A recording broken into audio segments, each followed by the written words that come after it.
Welcome to episode 15 of The Growth Engine. In this episode, we're doing something a little different by reflecting on and revisiting key sections from previous guests that resonated with us. This compilation covers a range of topics from implementing a new CRM system to developing strategies for making potentially challenging/dry topics such as pensions more relevant and engaging to a target audience. First up, we're diving back to episode 2, where we were joined by Andy Johnson, board advisor and non-exec director at River and Mercantile, and Andrew Kelly, head of marketing at Collar Capital. They reflect on their time as joint co-CMOs at Aberdeen Standard Investments before moving to their current roles. In this extract, they discuss bridging the gap between investment-led approaches and marketing challenges amidst industry evolution. I'm really interested in the role that marketing plays within the growth strategy of investment management firms. Andy? Yeah, no, delighted to be here, David, and thanks for having us. Yeah, I mean, I think it plays a key role in terms of any growth strategy of any investment management organisation. I don't think it's always necessarily obvious to all the key stakeholders within those organisations about the importance that the marketing function in general actually has. But I certainly think, in my experience, a lot of the activity which is undertaken by the marketing function is very supportive of the broader distribution effort. Now, there are certain things that I think generally are required. You have to have performance, you have to have product, and a variety of different capabilities. But underlying that, how you get your message to market and professional fund buyers or retail investors, depending on the segment, is in large part supported by the marketing activity, particularly how you differentiate in a really crowded market where there's literally thousands of different capabilities out there. So I think it is kind of, the crux of a lot of the activity, but my own personal view is that I think sometimes it's not fully recognised within the organisations about the importance of the function necessarily takes. Yeah, I mean, I would echo all those points. Is becoming increasingly important for firms to differentiate and tell their story to the end customer. In the past, this industry has focused a lot on B2B2C or just B2B, but now it's becoming a bit more down the B2C route. So telling your story clearly in a well differentiated, articulated way is crucial. Why do you think that is, that it's not fully recognised by other the sort of key stakeholders within firms, maybe at the C-suite level? Well, I think this industry is a technical industry, and it's typically led by analytical people who base decisions on data. And marketing has always struggled to define its ROI, and so I think there's a lack of understanding about that return on investment. I mean, we are in the investment game, and I think a lot of the C-suite who direct the businesses, without that appreciation, they struggle to, I guess, buy into it sometimes. That's changing for sure. I think leadership of certainly the businesses that I've worked in has had a much greater appreciation for marketing and that it's a sustained investment in the business. Yeah, I completely agree with Andrew there. We were very lucky. We worked within the sort of distribution function, and certainly the guy that headed that up when we were there completely got it and a massive supporter of us. There were other parts of the business, I think, within sort of finance functions that just maybe didn't have an appreciation of the marketing activity. So I remember quite vividly having some conversations, really looking for giving me a direct correlation, as Andrew was saying, between the amount of money you spent on that particular bit of marketing activity and money coming in the door. In a complex industry with lots of different dynamics, it's just really, really difficult to achieve that. And either you get it or you don't. The way that I remember finance categorized things, everything was advertising. So you had websites in every different market, you had a social strategy, you had your digital capabilities, you had this whole range of supporting capabilities, but for whatever reason finance had categorized this as advertising, and they thought that we had this, Andrew and I had this monumental budget that we were kind of spending on advertising, which just wasn't factually accurate. So I mean, the lesson for me there was really trying to work hard with those analytical types of individuals so they can understand these are the capabilities that we have, and this is how the attribution. And this is how we measure it. It's not necessarily about fund flow. It's about engagement and repeat visitors and all sorts of other things. We've spent a lot of work moving from generalist marketing to specialist and modern marketing. So having specialisms within the team, people who live and breathe a certain type of marketing, whether it's digital or creating great content. You still need the generalists who are perhaps out there in the field and have the relationships with the local press community. They know their competitor set, and then they leverage the specialists to execute. I think the industry in general has been quite slow to catch up with other industries and other sectors in the use of modern marketing capabilities. And I kind of think of this time of year when it's coming up to tax year end in the UK with ISAs and pension deadlines, and it's the same quarter page article in the Sunday Times, and that might be an effective kind of route for some organisations, but I think there's certain organisations that are still using fairly standard marketing engagement mechanisms from a number of years ago, maybe as part of their mix. But I think that the discipline has moved on as a much more scientific discipline than it was many years ago. But I suspect that others haven't quite necessarily caught up with the multidisciplinary nature of what a modern marketing function necessarily does yet. In episode 4, Leanne Barnum, Global Head of Marketing at Brooks Macdonald, discusses MarTech and leveraging her industry experience to implement a new CRM system at Brooks Macdonald in a very compressed timeframe. She shares her approach, prioritizing data integrity and user engagement. In this segment, she outlines her journey to garner support and swiftly implement the change within the organization. Lots of organizations, they've put in perhaps systems years ago, but the world of MarTech, as you say, constantly evolves, and the technology that's available now was not the same that it was 10 years ago. And you mentioned the Deloitte CRM session that you attended. What advice or knowledge did that give you when going in to set up the new system in Brooks that you were kind of like better prepared with, going into it with your eyes open, so to speak? The insights that it gives you is you're sat around a table of peers. You're not only listening to kind of the research and the insights that Deloitte bring, but you're also learning what other organisations are doing, what some of the challenges they might be facing. And then that gives you a really good insight, I think, to go back to the table within Brooks, for example, and say, we're having this conversation at a sort of exco level to say, these would be my recommendations. And then you're able to back them up with not only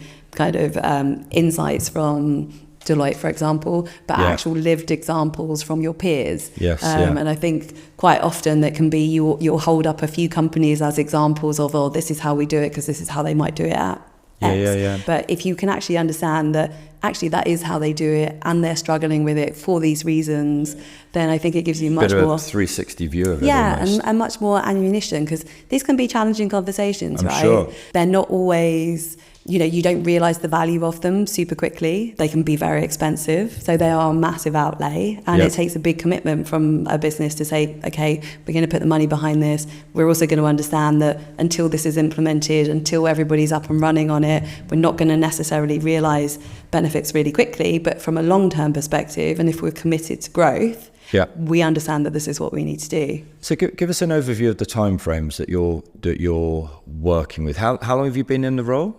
So I joined mid-February. Okay. We kicked off the project at the beginning of March. It's probably not a good example because we've done it really quickly.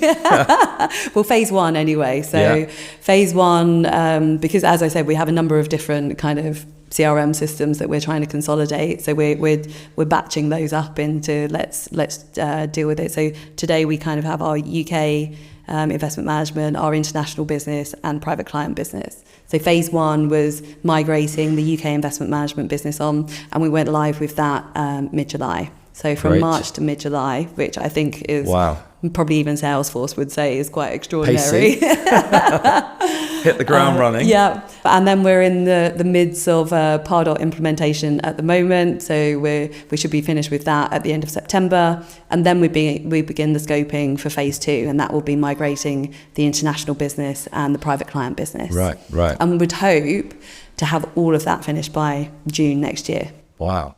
And then what? You've got all of the kit in. And then the shackles are off and we go, right? No, then it's all eyes on us to kind of really demonstrate what those benefits are. But I think the thing is like, you've got to always remember the quality of the data, and the data integrity is something that doesn't stop. And, it's constantly keeping people motivated and engaged.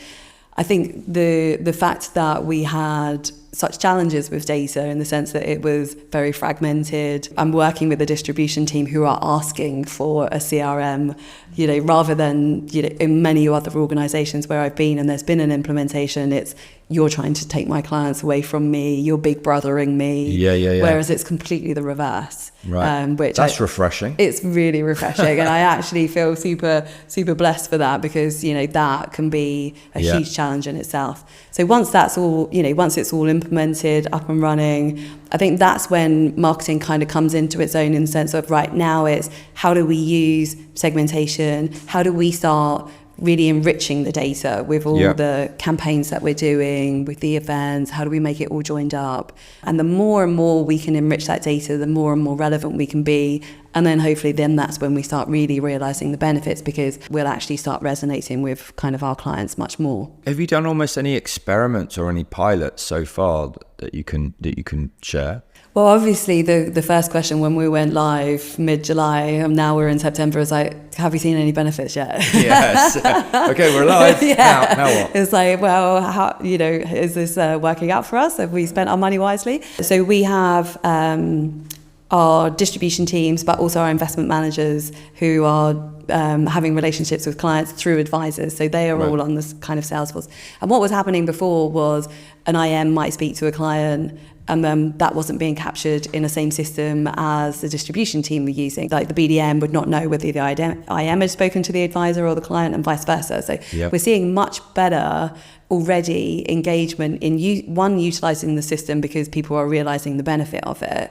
But two, the service that we're offering to the client or the end recipient of that, because they now get a much more joined up interaction with Brooks, whereas before it'd be like, well, actually I already spoke to your BDM, and it's like, oh, sorry, we didn't realise you'd already been contacted. So So although not like real tangible benefits, I think from the perspective from a brand reputation perspective and service, and also buy-in, I guess, internal buy-in. And we're actually, so although we've gone live with phase one, what we're doing is we've gone back to the users and we've said to them, are there any enhancements that you would like? Are there any small tweaks that we can do? Now you've been using it for a month and a half. How's it working for you? So to keep that ongoing engagement, because it's really that hearts and minds piece. Once you lose that, it's so hard to get back. It's really hard to get in the beginning, but we were very lucky because everybody wanted it.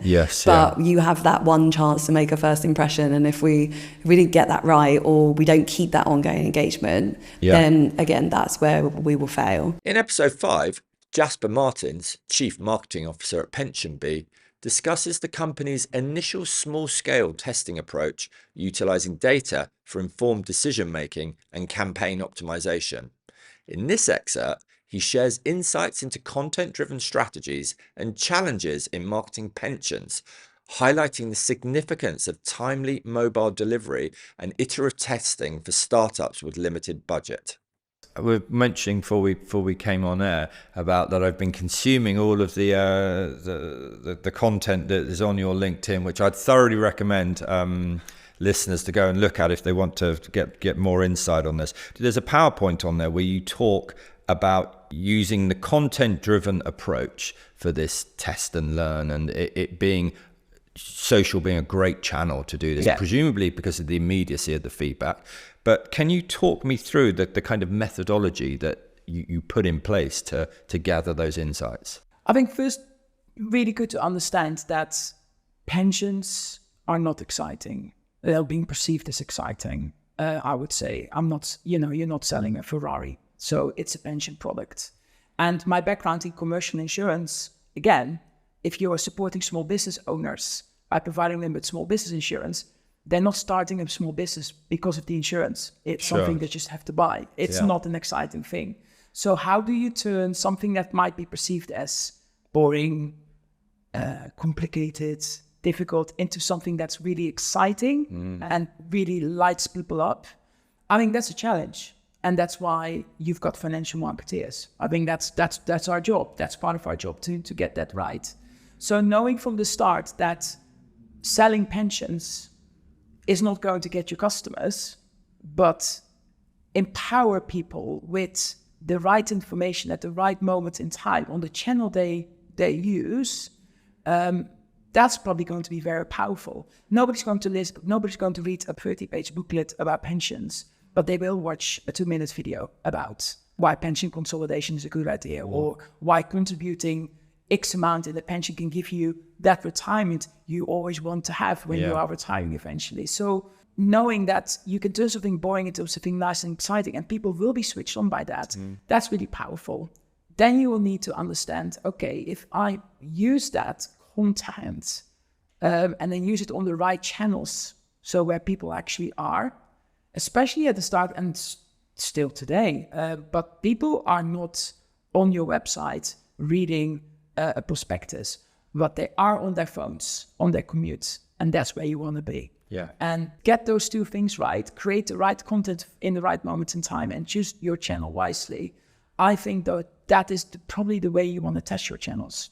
Test, learn, optimize, amplify. Now, this is absolutely central to the startup approach. Again, for people working on lean budgets, this is completely critical, isn't it? Because ultimately, what we're trying to do as marketers is gain effectiveness and improve. Can you talk us through that? How you started that approach and how you the impact that started to have on the business. And that mentality, doesn't matter how small or big you are, I think you still need to have that mentality. Otherwise, you're just wasting money for the sake of it. When you are small, let's say you can only spend £100 on a particular Instagram campaign to see if you can actually get clicks or sign-ups. Have 5 or 10 different variations and have £100 on each variation. And after a couple of £100 you've spent, do you start to see a difference? Is there a better click-through rate? Is there a better sign-up rate? At Pension B, we've got our own data platform firmly built into the company, so I can see from a particular paid keyword, not only do they actually click, no, I can see, do they sign up? Wow, I can also see how many pension pots do they add? What's the AUA of the asset administration per customer? So how valuable is a customer? We can relate it back on keyword level. Wow. So it does allow you to test with really small budgets, but you can start to see what's the actual impact.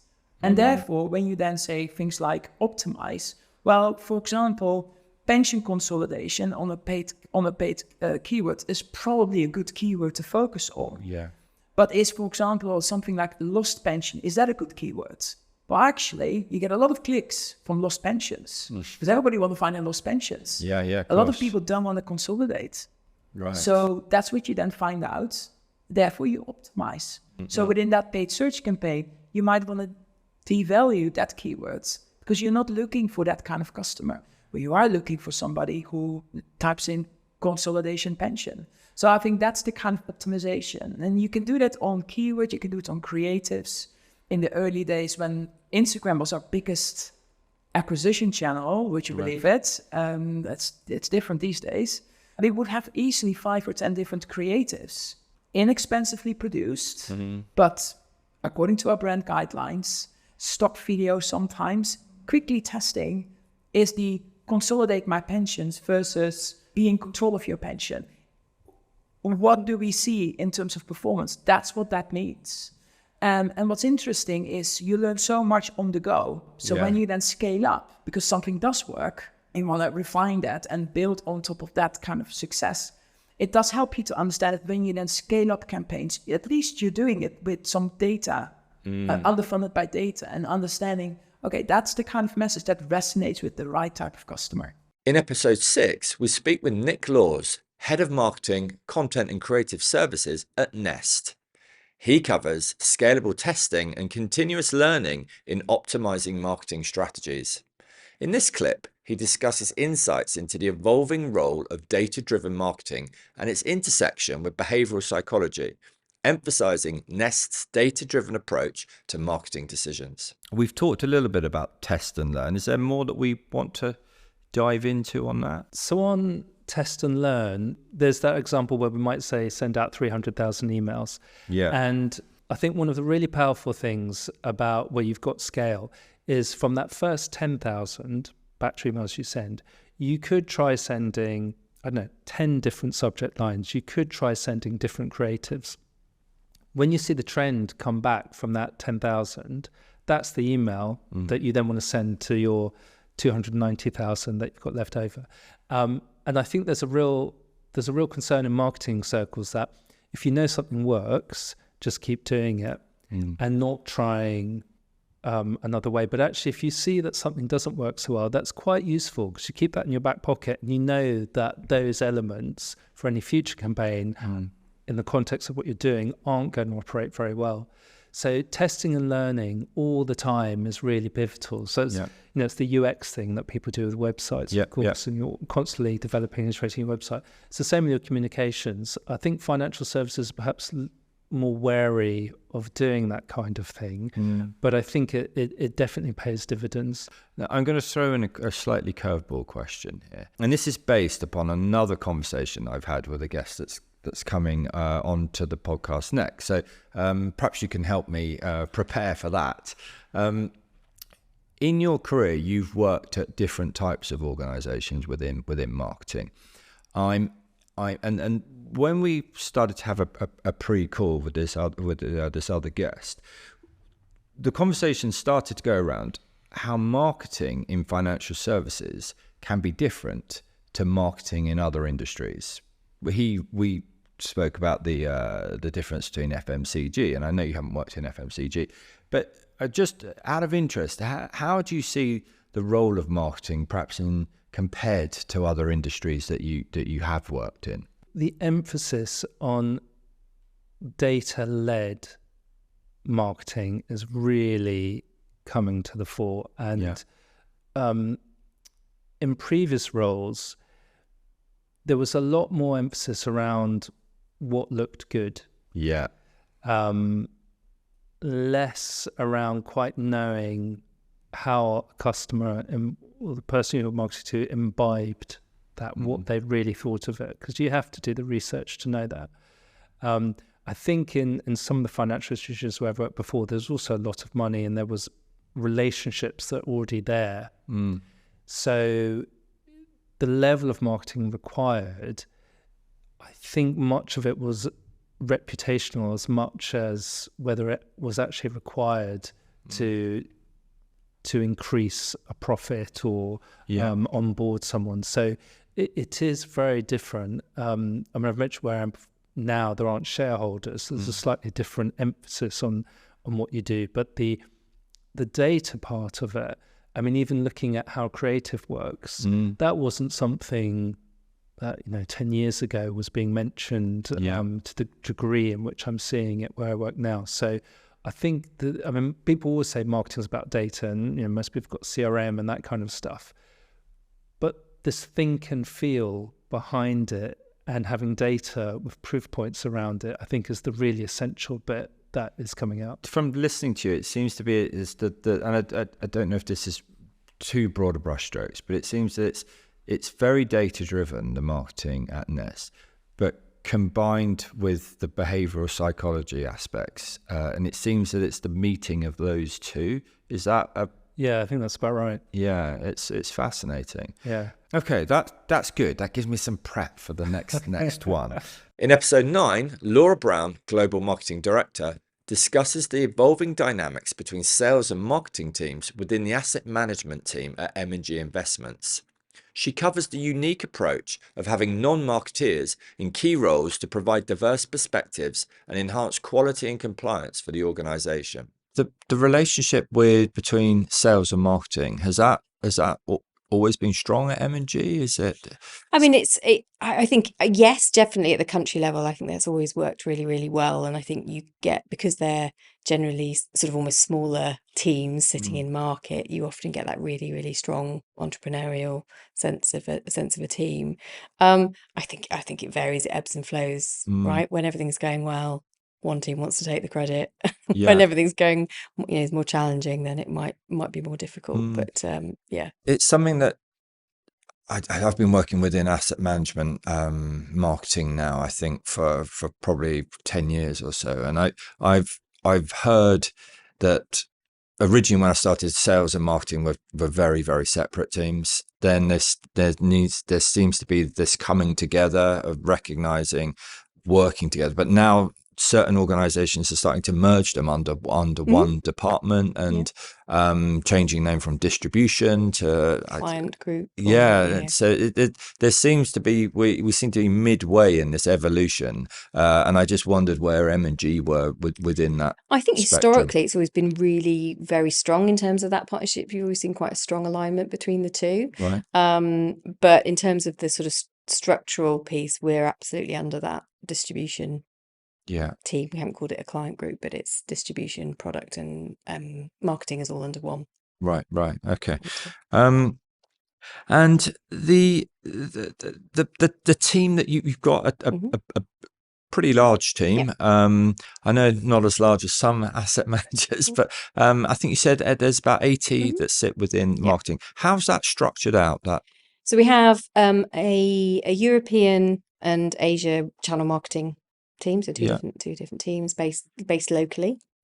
So there are different teams within different locations within each of those teams, and then we have within the London hub, we've got an investment marketing team that includes product marketing, product reporting, presentations, sort of pitch decks and so on.